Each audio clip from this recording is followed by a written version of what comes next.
This is the biggest and most original and most complete collection on Earth. From an apartment high above the streets of the Upper West Side, the galaxy's first intergalactic peacekeeping force has gathered for the last quarter century, growing in number, renown, and value in preparation for its assault on the consumer space toy marketplace over which it once dominated. Complete with their own fantastic super weapons.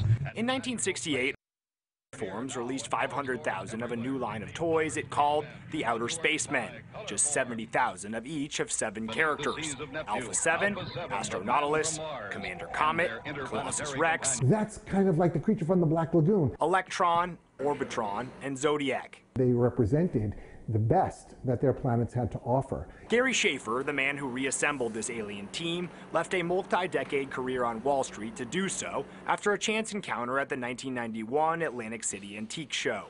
I wandered into booth 2165 and I stood in front of this big glass showcase all lit up, and all of a sudden I'm teleported back in time. In booth 2165, Schaefer chanced upon a mint collection of original Outer Spacemen, owned and displayed by the man who designed and invented them. My favorite toys I hadn't seen in a decade reappeared. Mel Burnkrant conceived, carved, and painted these epoxy sculptures of the very first spacemen in response to the popularity of the space race. The problem for space toys was that in July of 1969, man stepped on the moon.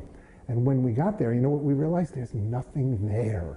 Just 1 year after the release of its first series, Colorforms canceled the second series of Spacemen, now worth millions. And this team and all space toys of the era faded away into galactic obscurity. 9 years later, Luke Skywalker boarded his X-Wing fighter and opened up the galaxy. After that antique show, Schaefer not only began collecting, but also convinced Burnkrant they ought to partner to re-release the Outer Spacemen.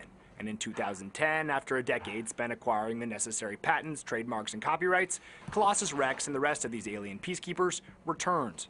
With original spray masks and original packaging that Mel still had from the 60s, we were able to bring back the Outer Spacemen in their original packaging, just a lot smaller and a lot more affordable. Buying an original Spaceman in mint condition, still in its packaging, might cost a collector thousands. I have the largest and most important collection in the world. It's worth $5 million.